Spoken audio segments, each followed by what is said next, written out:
में कुछ भी असंभव नहीं है। असंभव उनके लिए है जो आलसी है, मुझसे नहीं हो पाएगा, ऐसा नहीं हो सकता, मैं नहीं कर पाऊंगा, मुझसे हो पाना असंभव है। ऐसे लोग जिंदगी में कुछ नहीं पा सकते। जिन्हें कुछ पाने की चाह रहती है, वो जब ध्रुव जी जैसे 5 साल का बालक भगवान को पा सकता है, तुम अपनी जिंदगी में बहुत कुछ पा सकते हो।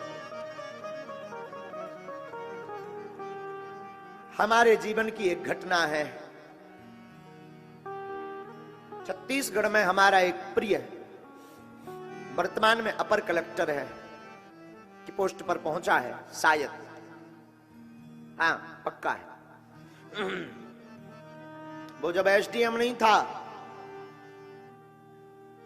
कभी आया करता था, और एक बार वो पेपर में फेल हो गया तो पुस्तकों का बैग, एक छोटा पीछा टांगने वाला बैग लेकर के वो धाम आया। उस जमाने में सन 2017 में उतना समुदाय बागेश्वर धाम पर नहीं होता था।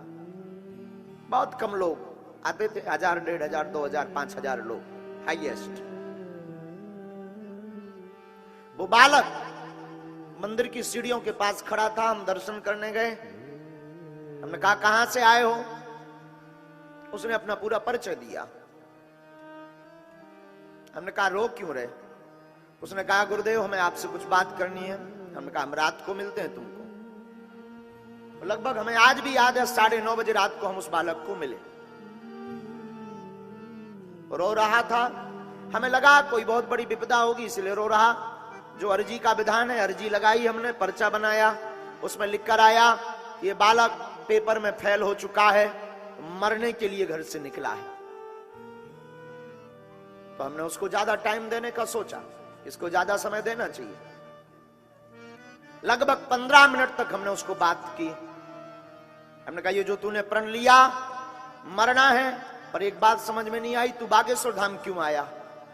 उसने कहा मैं घर से सब सामान लेकर निकला हूं, और सामान भी कुछ नहीं, जिन पुस्तकों से मुझे लगाव था उनको लेकर निकला हूं कि मैं मरूं भी तो इनके साथ मरूं, क्योंकि गुरुदेव मैंने बहुत मेहनत की, दिन रात मेहनत की, अब बहुत हो गया, अब मुझसे नहीं रहा जा रहा। लोग मेरी खिल्ली उड़ा रहे, लोग मेरा तमाशा बना रहे। घर वालों ने भी जितनी संपत्ति लगानी चाहिए उससे ज्यादा मेरी पढ़ाई पर, मेहनत पर संपत्ति लगाई। अब मैं टूट गया हूं, अब मुझे जीना नहीं है, मेरा सब व्यर्थ गया। बाप का पैसा, मेरा पिता किसान है, कृषि करता है, रातों भर उसने खेतों में पानी लगा लगा करके अनाज उगा करके बेचकर मुझे पढ़ाया। अब मुझसे नहीं देखा जाता। वो पूछते हैं बेटा तू क्या बन गया? मैं जवाब नहीं दे पा रहा हूं गुरुदेव। अब मैं चाहता हूं कि मैं लौट के जवाब भी ना दूं। मैंने मोबाइल भी बंद कर दिया, नाते भी सबसे तोड़ लिए। बस मेरे पास 2 दिन है। आखिर में मैं यहां से गुजर रहा था और मैंने सोचा मरूं भी तो गंगा प्रयाग में मरूं। इलाहाबाद जा रहा हूं, लेकिन खबर लगी कि बागेश्वर धाम यहीं पर है, तो सोचा यहां होता हुआ जाऊं। तब हमने उसको कहा देख प्यारे, तू मर भी जाए तब भी तेरी समस्या का समाधान नहीं होना है। कभी तू भागवत पढ़ना, तो भागवत में जरासंध ने भगवान पर 17 बार आक्रमण किया, 17 बार हारा, 17 बार उसको पराजय मिली, लेकिन भगवान से वो 18वीं बार फिर लड़ा। फिर भगवान को रण छोड़ना पड़ा और उसने विजय घोष का डंका बजाया। हमने कहा भगवान के खिलाफ भी जब तू बार बार कोशिश करेगा, और व्यक्ति जब भगवान के खिलाफ भी जीत जाता है, तो तू तो पढ़ाई करके पद को पाना चाहता है, तू कैसे हार सकता है पागल? तू बहुत कमजोर आदमी है। और तू मर भी जाए तो मृत्यु सॉल्यूशन नहीं है। मरने के बाद भी तू सफल नहीं होगा।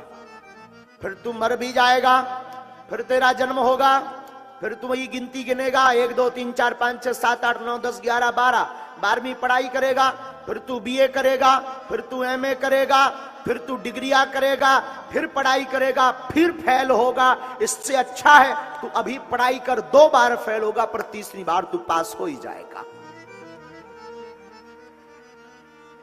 और साधु हमने सुना, वो बालक इतना सुन के निकला, उसको वो जरासंध की बात दिमाग में लग गई, भागवत के जरासंध की बात उसके दिमाग में फिट बैठ गई। और हमने सुना जब वो एसडीएम बना था पहली बार, तब हमारे पास आया था। तो जब वो जैसे ही गया, भगवान की ऐसी कृपा कि एक बार फिर फेल हुआ, जाने के बाद भी एक बार फिर फेल हुआ, अर्जी लगाने के बाद फिर फेल हुआ। वो फिर आया कि गुरुदेव फिर फेल हूं। हमने कहा एक बार और जा। और वाह रे बालाजी, वो आज अपर कलेक्टर के पद पर बैठा हुआ है।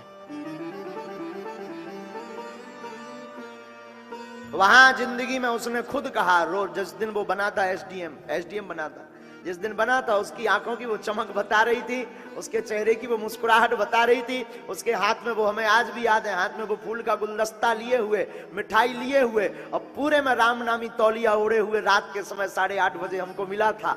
और रात के समय आकर के मिलकर के फबक फबक करके रो रहा था। हमने कहा पागल क्या हुआ? बोला गुरुदेव आज अगर बालाजी के चरणों में न आते तो शायद अपनी जिंदगी में अब तक मेरा नामो निशान मिट गया होता। पर एक बात मैंने जिंदगी में समझ ली, कितनी भी बार हार जाओ पर कभी अपने मन को मत हारना स्वीकार करना। जो व्यक्ति अपने मन को हारा हुआ स्वीकार नहीं करता वो पास हो जाता है।